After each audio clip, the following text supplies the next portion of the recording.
Hello and welcome to another episode of the Peace Talk, this time with Dr. Zahid Ahmed. Zahid Shahab Ahmed is an honorary fellow at Deakin University. His research is focusing on peace and security in South Asia and the Middle East. His work examines also the impact of sectarianism and violent extremism on domestic, regional, but also on global peace and security. He has worked on numerous research assignments and projects, for example, with the Deutsche Gesellschaft für internationale Zusammenarbeit, which is short the GIZ, Friedrich Ebert Foundation, the Commonwealth Foundation, United States Institute for Peace, Transparency International, Global Integrity, and International Center for Nonviolent Conflict during a decade-long engagement with in the development sector. So he's an expert on that. And of course, he published several numerous contributions and articles and many more. So, dear Zahid, I thank you very much that you followed my invitation for this Peace Talk. Thank you very much. Thank you very much, Joseph. Yesterday, I had a wonderful conversation. I had the director of the Center for Critical Policy Studies in Pakistan on the program, Fatima Sajjad. And I learned a lot about Pakistan. So I would like today, and with you, I would like to dig deeper and to learn hopefully more about Pakistan. So let me address, having said that, my first question. What do you see as the most significant operational and security challenges that hinders and that are hindering its success for Pakistan's in the lens through the lens of Pakistan? I think, Pakistan is one of those states that has faced ups and downs. But I think in terms of post-colonial states, many of its challenges are not very different. Some challenges are unique, but, these structural challenges have evolved over time. Created as a new state, as an independent state in 1947, it of course lacked those financial resources. It did have that bureaucratic infrastructure as well. But when you're talking about these millions crossing the new borders of India and Pakistan and settling into new homelands, it's never easy with traumatized experiences of that time. But I think where Pakistan has, you can say, lost the track towards stability and peace is the very process of nation building. Okay, for state building, there were institutions. There was judiciary, of course, based on the British colonial legacy. There was infrastructure, railway infrastructure, and other, training institutions. Those all existed. But the process of state building or nation building, I think that has always been a challenge, and we currently see how. And we have been through different phases of ethno-nationalism, whether Baloch insurgency or Pashtun nationalism or what was going on in different parts of the country where the state has failed to establish its writ, basically, and became hostage to extremist elements. And the situation right now in Balochistan is an extreme case where I think later on we'll talk about perhaps China's Belt and Road Initiative and the challenges that the Baloch insurgency poses to uh, the very viability of those projects, because security and development go hand in hand. Security and peace also, or stability, go hand in hand. This is where I think the struggles have continued. Some of the challenges are now new challenges. Now, most of the country is facing massive or heavy floods, but this is not something new.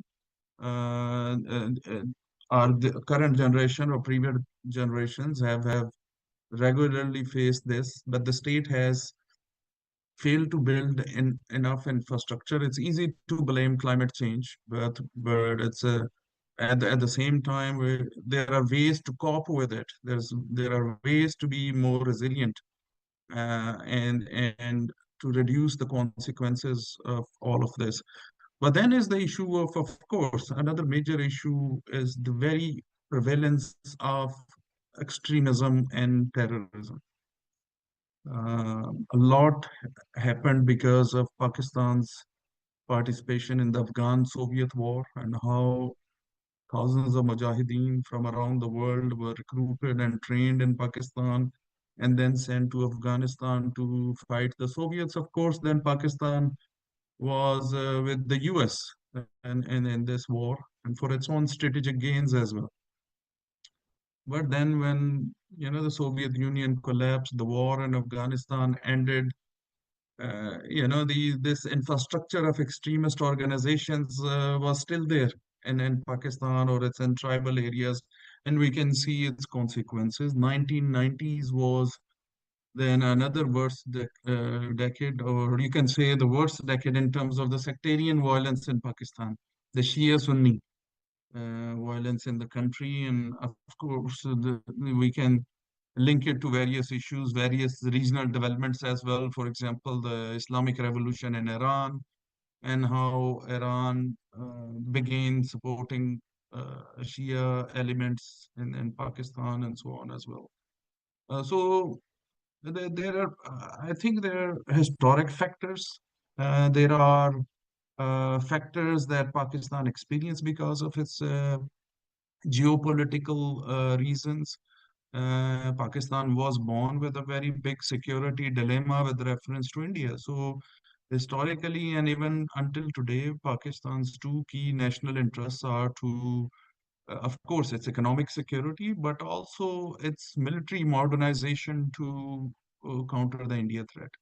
And this has led to investing more in defense. And historically, Pakistan has been investing a lot in defense. And naturally, with a country with limited economic resources, has to then ignore other sectors like education and health and infrastructure.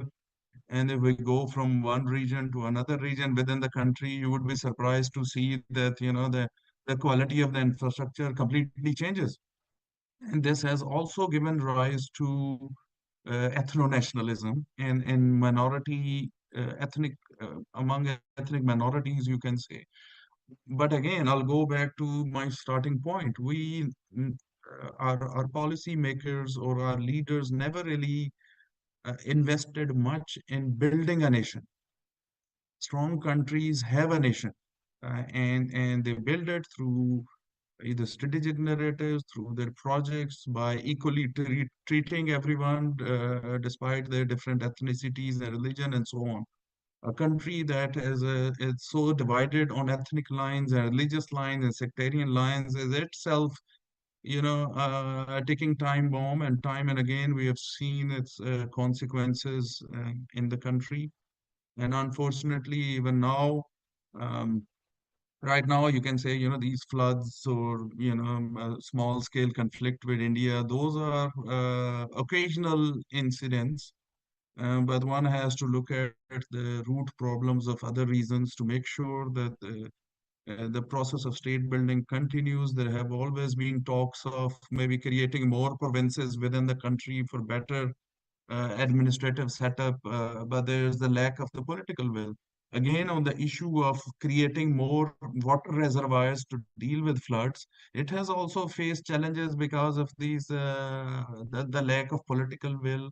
Because some provinces that are downstream, they feel that if a dam will be built on the river upstream, then they will have less water for their lands. So these challenges do exist within the country, and but there are many states. Pakistan is not unique to these challenges, but the states address those challenges through consultations, through dialogue, and of course through political will, which we badly need in the current situation. I thank you very much for your thoughtful analysis, and also I would maybe sum up because there were a lot to unpack. There is to sum it up, there is a historic dimension. There is this geopolitical, also big power games. For example, the US backed the Mujahideen back in the days, in the 70s, 80s, I believe, against the Soviet Union. And there is failed state institutions that provide security and a democratic framework to contain such extremism and violence. And there is also this ethnic and religious dimension. So there are multiple layers, and from this perspective we can understand better the security challenges in Pakistan. Is that correct? Yes, absolutely. Absolutely.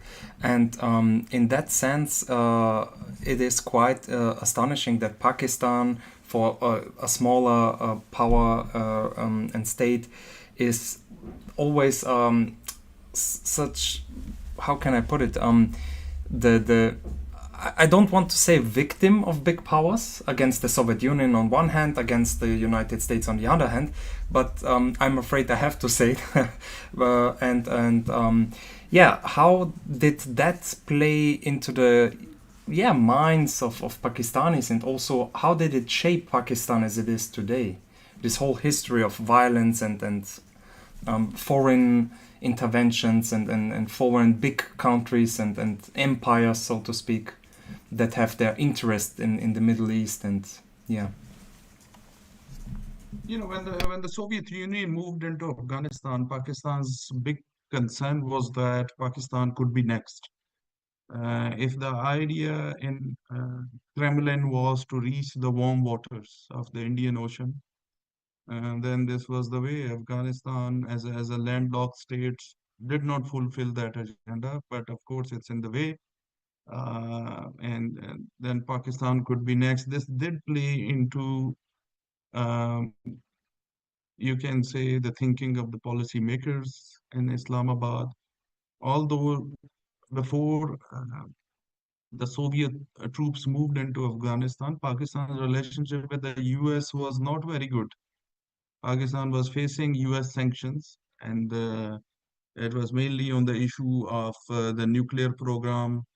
And Pakistan actually broke up its security alliances or defense alliances with the West, especially with the US, after its own breakup in 1971, when East Pakistan turned into Bangladesh, because back then and of course it was as a result of India's intervention, Pakistan's war with India, and it was an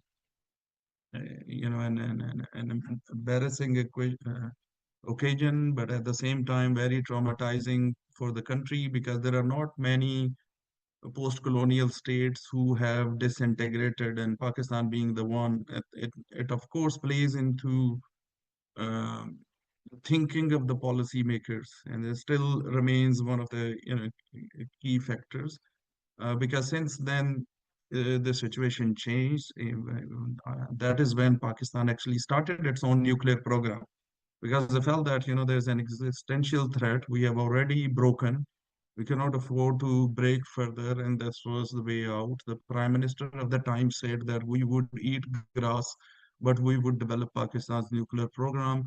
This quickly changed Pakistan's foreign policy as well, because it took a U-turn from alliances with the West or the US to becoming closer to the Muslim world.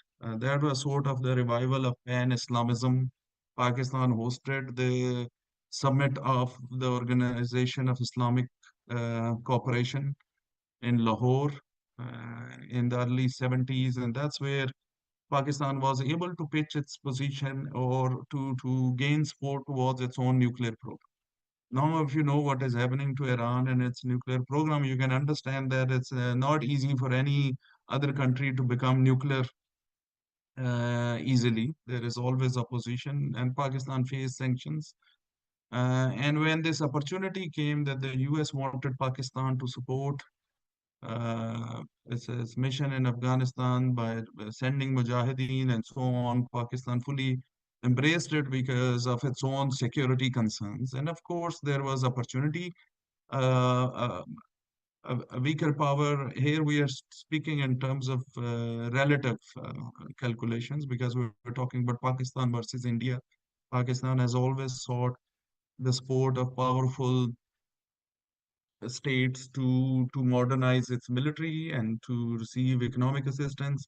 And throughout the 1980s, Pakistan received billions in economic and military assistance. It helped to modernize its armed forces, whether it was through F-16s or through other kinds of support. So it did help. And over the years, dynamics have changed, but Pakistan's like one constant friend which is often ignored has been China. So it has managed well, despite being surrounded by, you can say, the giants. It does affect Pakistan's thinking because right now, when it thinks about its foreign policy, it has issued its Vision Central Asia policy, and mainly because it's look towards East Asia or Southeast Asia or other parts of Asia is blocked by the two giants, India and China. So it's looking the other way. It's finding that looking the other way is perhaps easier with now China building all the infrastructure that they can pitch to the landlocked Central Asian states and so on. So definitely it affects. And back in the days, Soviet Union was not very far away from Pakistan. And by siding with the US, it always faced this dilemma that, okay, it was a bipolar world, but they chose to go with the US and not as part of the non-aligned movement like India. India has been a constant member of the non-alignment. So, but it did serve, Pakistan's interests, and its main interest has been basically survival. It is the interest of every state, and I think everything or most of what Pakistan was actually, in terms of its foreign policy decision making or its strategic thinking, it drastically changed after its breakup, as I mentioned before, in 1971.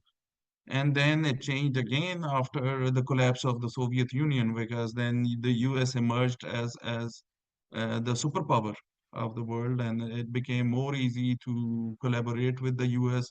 And Pakistan benefited from, whenever there was an opportunity, Pakistan, uh, you know, uh, did reach this rapprochement with the US, although there have been regular hiccups. Again, after the collapse of the Soviet Union, Pakistan faced again US sanctions.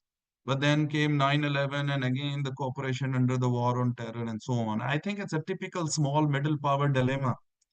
And while now again there are geopolitical alignments happening, there are trade wars, there are U.S. tariffs and everything.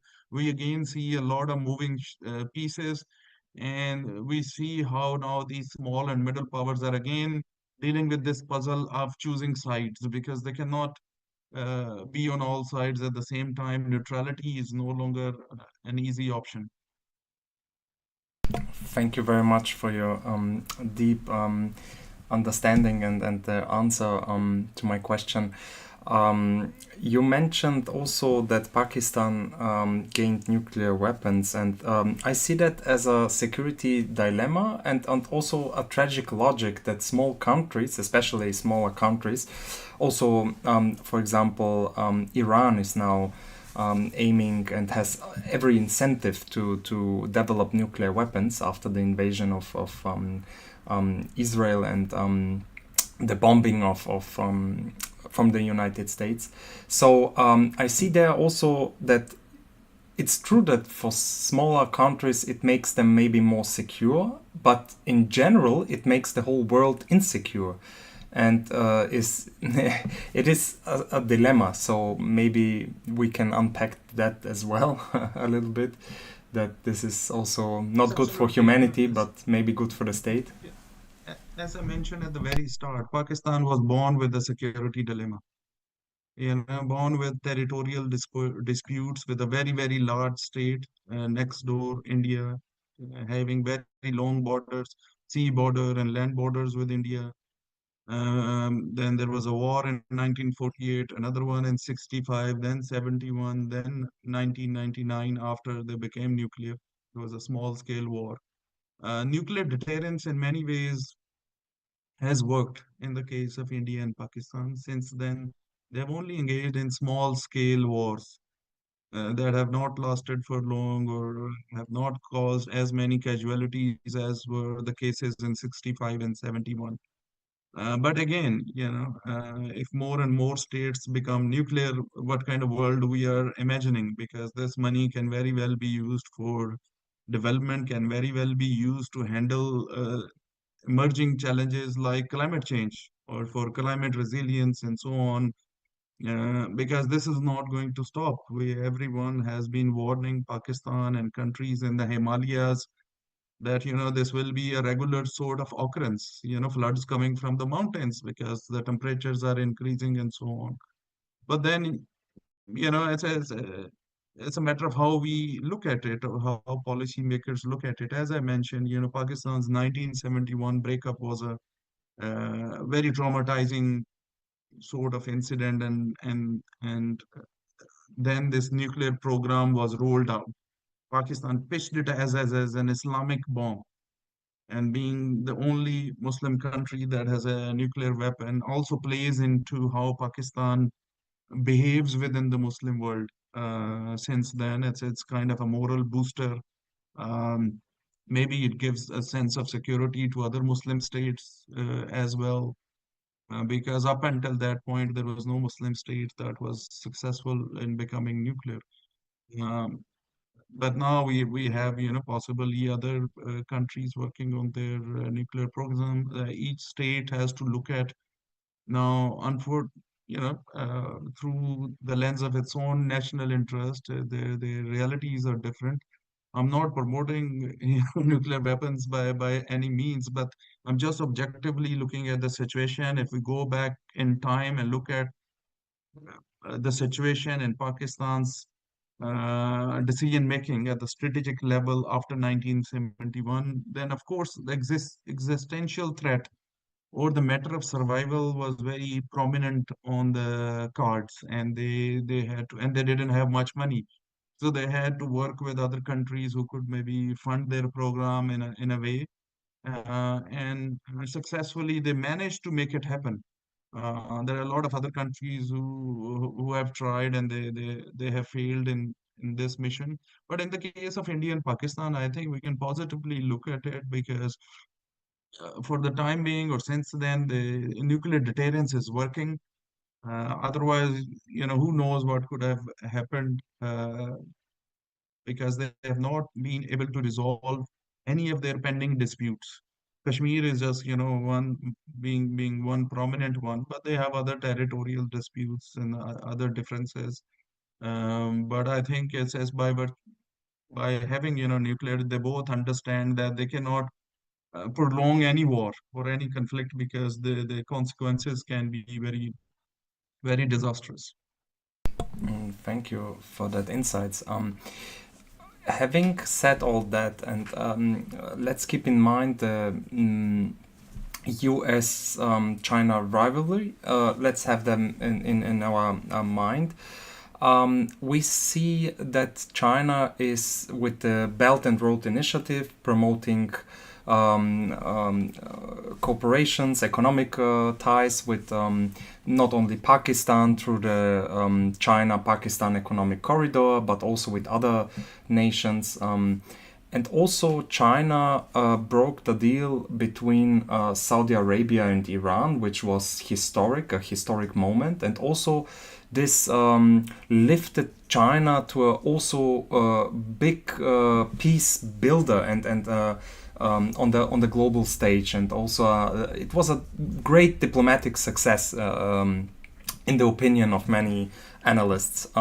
So, having said all that, in that how do you perceive Gulf states and also the Middle East region with this regional economic strategy behind the Belt and Road Initiative, and also China's influence there? Are they welcoming such efforts, and are they positive, or is it just a way, like the Indian foreign minister said, it's always very intelligent to have more options, not to rely heavily on one player, and he's right, of course. So is it just opportunism? Is it ideology? Is it because they aligned maybe against the West? Or what is it, and how can we understand it? Yeah. No, of course, with the relationship with the West is no, there's no surprise. Gulf states or most of the Middle Eastern states, you can say how they were created or carved out uh, from existing maps, and how they achieved their independence, and how Their oil wealth has also played a role. They trade in US dollars, so there's this whole petrodollar dynamic, but they are the masters of balancing the relations.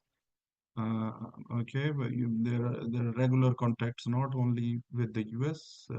Donald Trump, after he became the president the second time, he visited three Gulf countries: Saudi Arabia, Qatar, and the UAE. So it's very clear he came to the region, but he didn't visit Israel or any other state.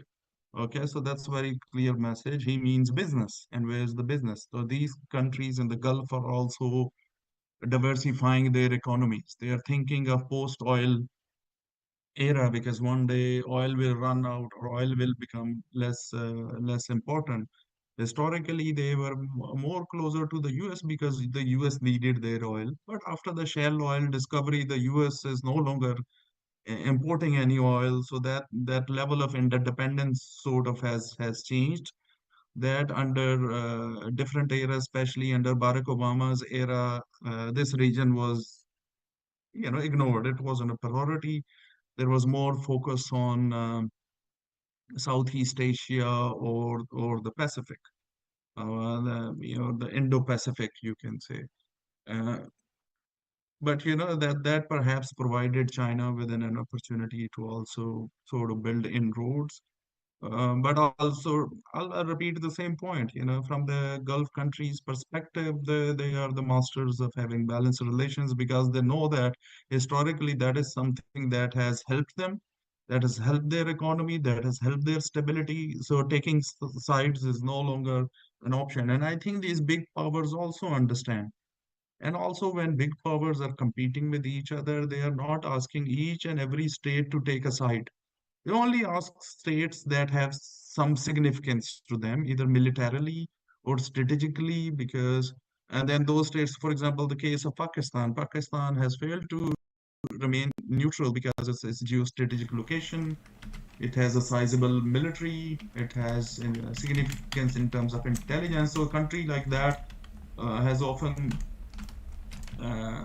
failed to maintain neutrality, but Gulf states have, on the other hand, uh, as far as their strategic thinking is concerned, they have maintained their neutrality and they will continue to do so because it's strongly linked to their future regions.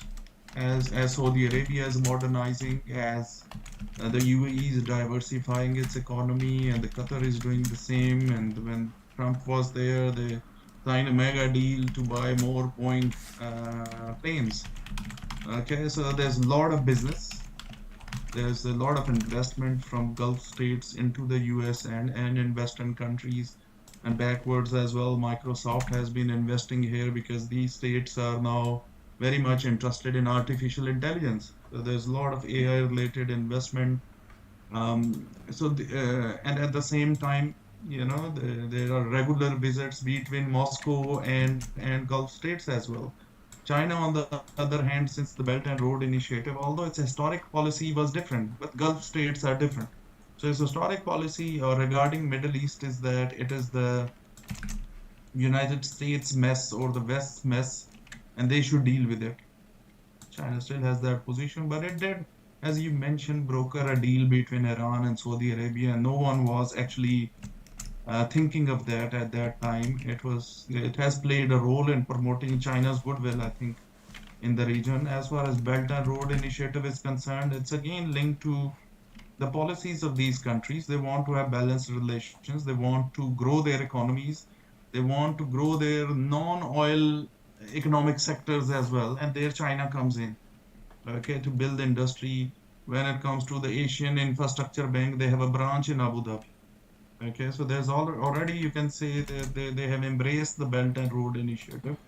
And they are not facing with that dilemma of one side asking them to completely become their friend or just be in their boat. They are able to balance the relations, and it's working very well.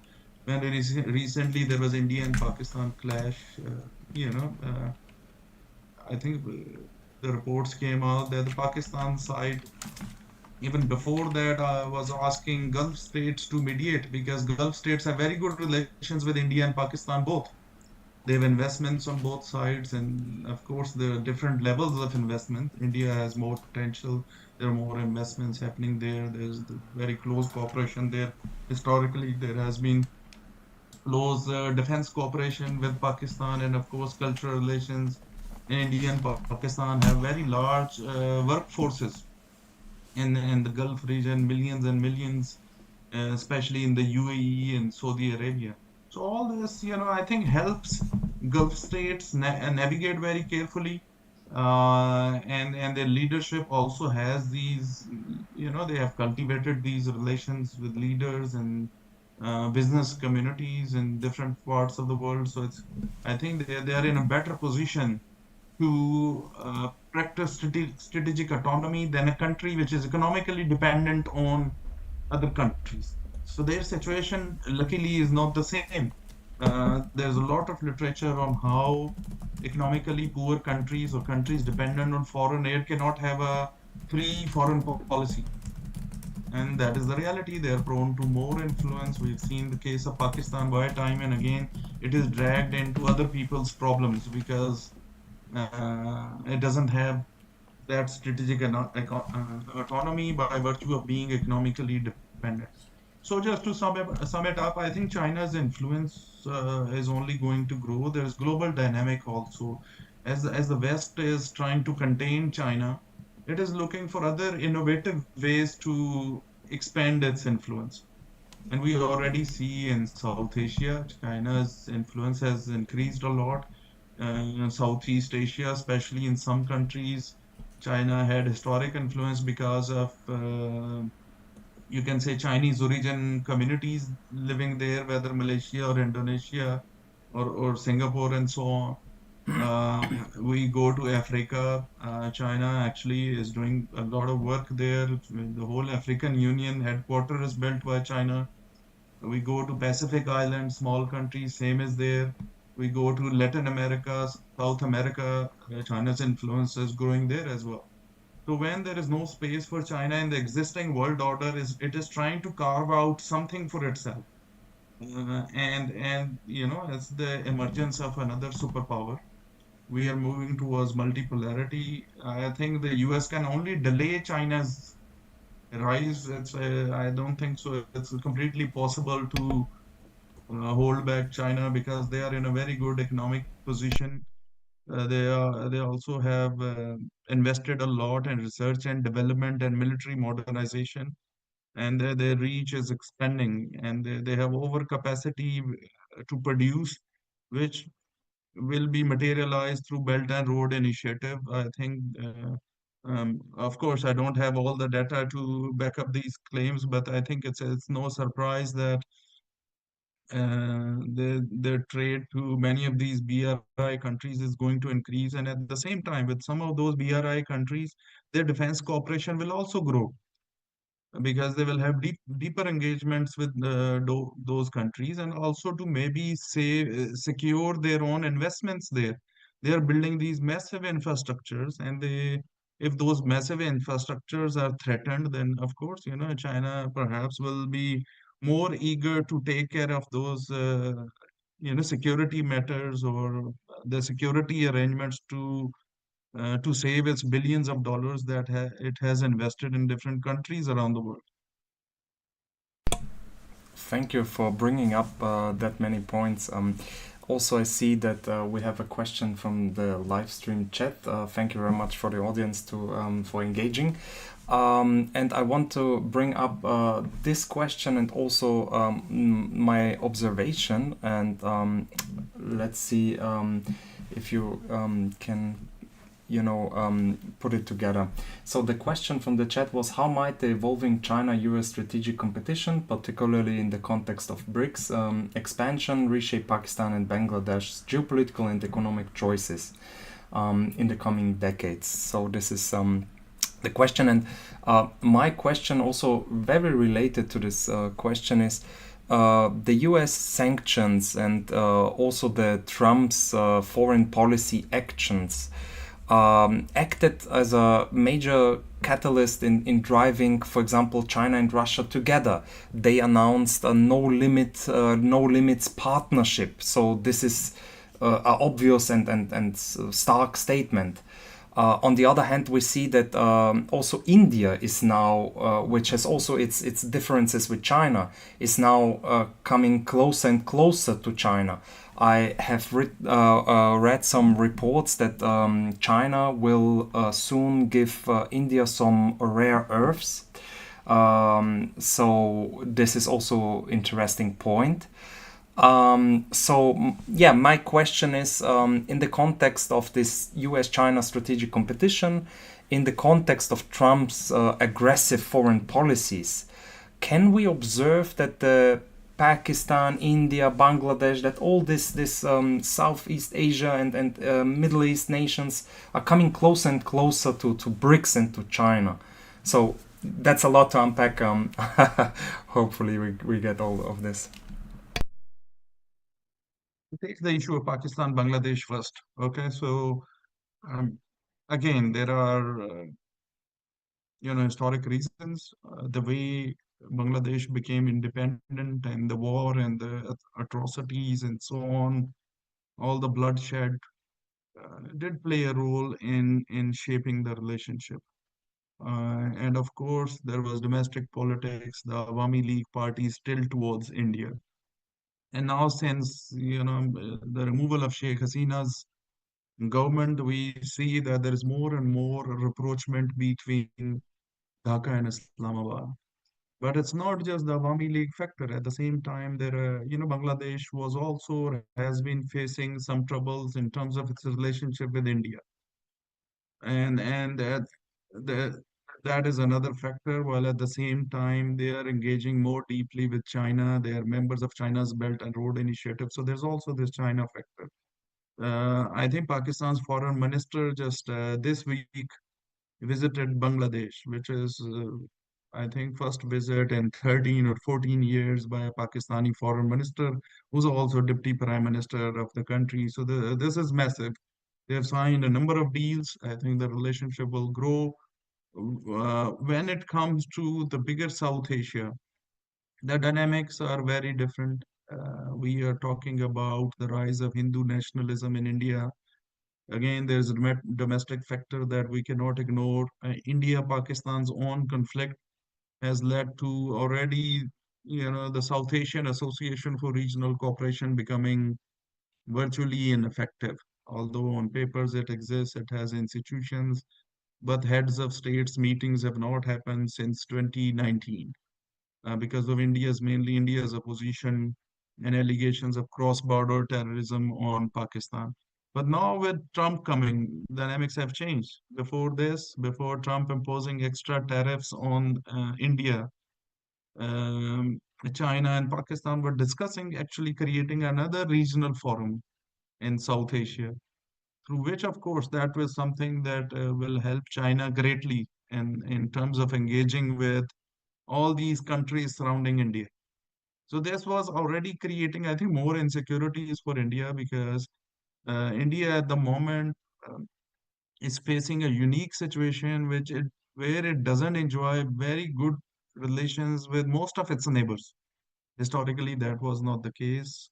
It had a lot of influence in Nepal, and it was dictating Nepal on a lot of issues, similar to the case of Bhutan, which is now. Now if we see Sri Lanka, Maldives, Pakistan, Bangladesh, all those are tilting towards China because of Belt and Road or because of other national interests that drive them. But the reality is that these countries now have option.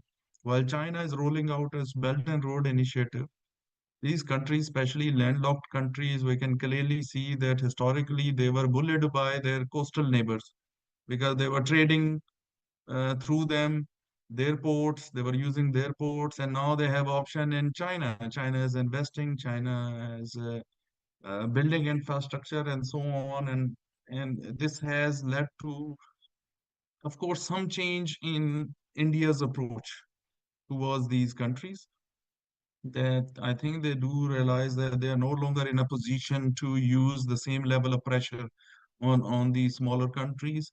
And I think the biggest impact, as you rightly pointed out, of the US tariffs or the Trump regime can be seen through these recent dialogues between China and India. I'm not surprised about Russia and China because they have historically sort of alliance on a number of issues against the Western-led international order. But India was very much in deeper cooperation with the US, a member of Quad to to counter China in the Indo-Pacific and so on. But what Trump's new policies have done is that it has pushed India to think of other options because it cannot survive like this with such massive amounts of tariffs on its exports. Of course, it will have a disastrous impact on its economy. China perhaps is in a better position to survive through these tariffs, but the Indian economy is not. India's industry is not. So what were India's options? India despite having a territorial dispute with China, India was actually doing quite well in terms of bilateral trade with China. So it's not that they are going to start their relationship from scratch. And there was already a relationship, and now they are looking into other possibilities of perhaps even having a joint position against these tariffs, but also enhance their economic cooperation. And who knows, this will materialize into something more to permanently settle their border dispute. Because you cannot have, these they cannot afford these clashes every now and then. Although it's a no weapon zone, but casualties have happened along the line of actual control or in the Doklam region in the past decade or so. Um, so when it comes to sum it all up, I don't see India, Pakistan, Bangladesh coming together in the short run because it's a matter of domestic politics also in India.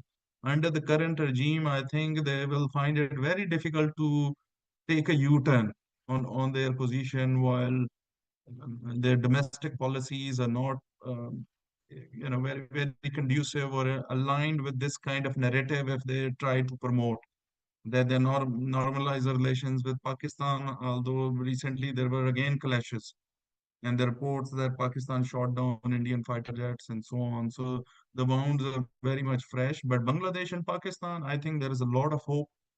And I'm sure this is something China will also encourage because China is encouraging, I think, more regional cooperation, and it ties very nicely to its regional approach. And now when it also depends on how to a degree to which they maintain their relationship with India. It will also, I think, influence China's regional strategy in South Asia. Absolutely. Thank you for that insight. I'm wondering, I watched a lot of interviews and analysis from maybe I can call them, conservative or nationalist, Hindu nationalist, also military experts on Indian channels on YouTube. And some of them are laughing and said China's weapon to Pakistan are ineffective. And on the other hand, when I see Chinese experts, they say no, our weapons are the best. And so there is a tit and tat, so it's funny to watch. And I mean, it's tragic, but so I'm wondering. So this adds also this complicated that you described now, this complicated situation that there is. India is strategically, politically not very amused that Pakistan and China has this relationship. On the other hand, we see that because of Trump, maybe India goes in the hand of China. So we see it's very difficult. So it's a kind of balancing strategy that you mentioned also earlier. I think it's very complicated for me as an outsider who observe these things. I do not understand the region, to be honest. But it happens. It's not unique to only South Asia or South Asian states. We at the very start, I talked about Pakistan working with the US and other partners against the Soviet Union in Afghanistan. I think there was no Pakistan, I don't think so it would be that easy to defeat the Soviet troops. And in Afghanistan, they played a key role in the whole mission, to, you can say, as a US proxy in South Asia. Well, actually, the Mujahideen were the proxies, but you can say Pakistan was a frontline ally in this whole business. And in the recent years, especially post 9/11, and when Pakistan started facing difficulties in terms of its relationship with the US, as the US was demanding more in the war on terror, Pakistan actually started to have very good relationship with Russia, and even signed deals with Russia, which is quite surprising. Received so many delegations. There was a lot of actually activity happening, and even till today, Pakistan and Russia's diplomatic relations are very good. Prime Minister Imran Khan visited Moscow, of course, soon before his removal from his position. So when this can happen, anything can happen because states are driven by their national interests. And national interests are not fixed, they change from time to time because the dynamics change. So if today India and China are in discussions, it should be no surprise. If India historically was non-aligned, and if India has been importing Russian oil, and India, they say, is also making profit from, you know, making some products out of Russian oil and selling in the international market. It's all okay because this is again, India enjoys that level of strategic autonomy, no, and historically has maintained this position. So exerting pressure on a state like India might not work because India is not economically dependent on any state. It has economically advanced very well. It has, I think, the second largest reserves of foreign exchange as well. So it's in a very kind of stable position, which is not the case of countries like Pakistan that are often forced by other actors or their so-called friends to take sides. So the dynamics are different, but of course, sometimes it looks funny, but there's a history is full of such cases where alliances are created, alliances break, and new alliances emerge. We have moved from multipolarity to bipolarity and then unipolarity, and now again moving towards multipolarity. Is because the geopolitical dynamics are changing, and small and middle powers, they have to choose to either remain neutral, try to balance relations, but often there are many states that cannot balance relations, and they end up actually taking a side because they're more comfortable in that regard. And we've seen how NATO has recently grown because these states, their situation changed. They were historically the neutral states, European neutrals, and they joined NATO. That means they're no longer neutral, but their dynamics changed when Ukraine was attacked. Their national security calculations changed, and of course, this forced them to um, look for solutions to feel more secure. And these are very small countries if we compare with Russia, especially. So power is relative in a way. So we are not comparing with countries that are friends to you. We compare with the country that poses a threat to you. And this is what I was earlier trying to argue with reference to India and Pakistan and why this whole nuclear program became so important. Thank you for your insights. Yes. Let me move on to a very interesting topic, and also a very, how can I say, it's recently happened and on several occasions.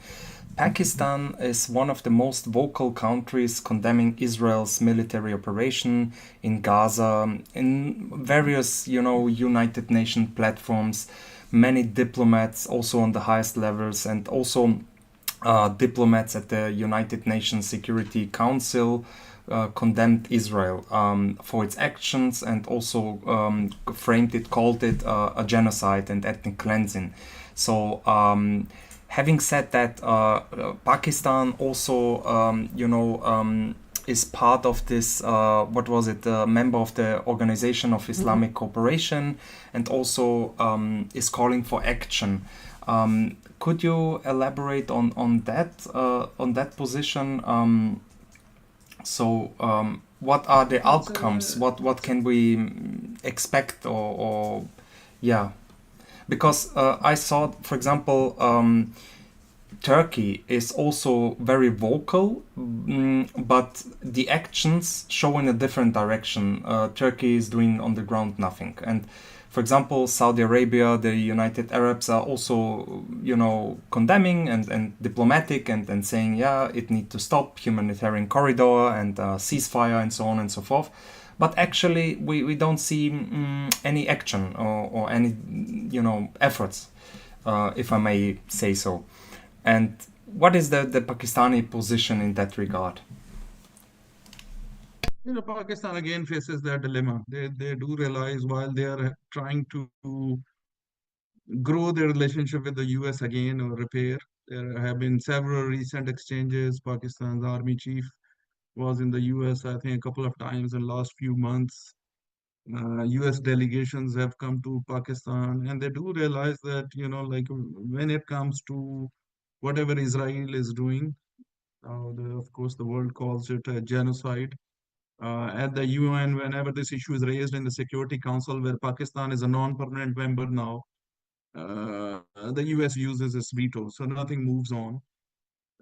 So when it comes to doing more than what Pakistan is doing, so Pakistan's historic position on the issue of Palestinian cause is very clear.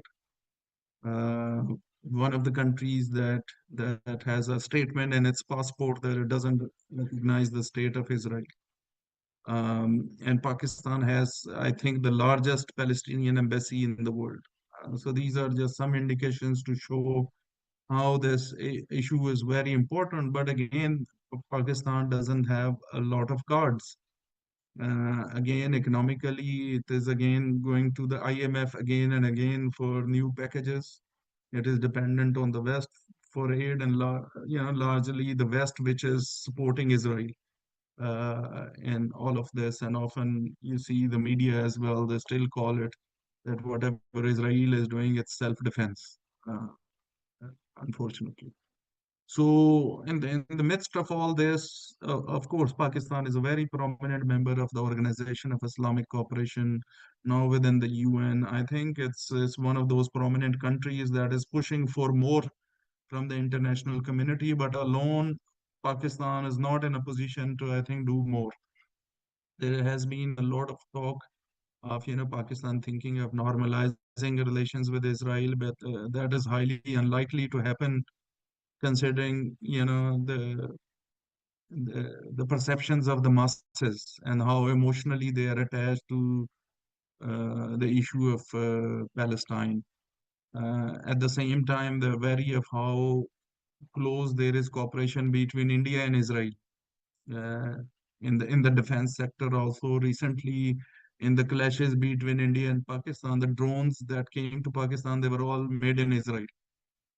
Okay, so definitely there is a bigger dynamic behind it. But going back to the issue of Palestinians, the situation is very tense. Now there is kind of like a famine like situation there. People are dying of hunger, unfortunately.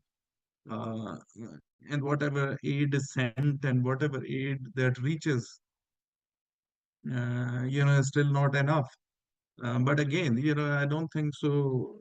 A country like Pakistan is in a position, despite its own desire to do more, it is not in a position to do more because you're talking about a country of 220 million people with very insufficient resources and facing its own security dilemmas in the neighborhood. Of course, I think there are wishes and there are desires that Pakistan could do more, but it has natural limitations. Domestically, also, there have been a lot of demonstrations from people, from masses, from political parties, asking the state, asking Islamabad to do more to save the Palestinian people. But unfortunately, I don't think so. Pakistan has the cards or has any influence or leverage in the uh, current situation. I understand totally. Let me also refer because it will be held on the 3rd September, I believe. This huge military parade in China, where China is demonstrating, of course, military might. They honor the history and veterans they lost in the Second World War. I believe China lost about 25 million people, not only against Japan, but most of them was the fight. They remember the victory over Japan. And of course, this is such parades are always there to send a message to the world, to affirm its leadership and to showcase its modernization. They show drones and every nuclear arms and many more modern technologies. In the list, of course, the usual suspects, I say Putin and Kim Jong and the usual friends of China, and also the Prime Minister of Pakistan is also visiting this parade. So maybe if you want to comment it, because it's it's now on the agenda, maybe you want to comment it. It is no surprise. Domestically, also in China, this works very well. Uh, I think Pakistanis perhaps hold the most positive sort of position within the Chinese society. If you are a Pakistani traveling to China, you will kind of receive a different kind of a welcome, because in China they have cultivated this image that Pakistan is their most trusted friend, that their friendship is higher than the mountains and deeper than the oceans, and all of that. And Iron Brothers, there are stories linked to Mao's, golden mangoes and all of that. And Pakistan features very well. So inviting a Pakistani prime minister, while the two countries enjoy very close relationship that has received a big boost after the recent India-Pakistan clashes when China sent its long-range missiles PL-15 to Pakistan. So while it wants to showcase its military might through this parade, inviting a country that recently used those weapons, and when those weapons were used, and the company GDS Holdings that manufactures these J-10C fighter jets, its shares have gone up by like many folds in the past year or so. So that is remarkable. People, people I think the world for the first time saw how Chinese technology is not what it was perceived in the past. In the past, they always, there was this perception that the Chinese technology is basically, not good quality. But now, I think in the last couple of decades or so, China has invested billions in research and development and in various sectors. So of course, that dynamic has changed. In the past, it was called only the factory of the world, and now they design and manufacture their own goods. And whether it's a Huawei technology or whether these fighter jets and so on, they are testing. They tested, I think, recently sixth generation fighter jet as well. Um, so country, mainly the Pakistan, that has tested China's weapons. Pakistan's 80% defense imports come from China. Okay, and so these dynamics, and it's no surprise. This will only, I think, strengthen the relationship. It has a domestic dynamic that you are inviting the prime minister of your strongest, friendly state. It has a domestic dynamic as well within the Chinese society.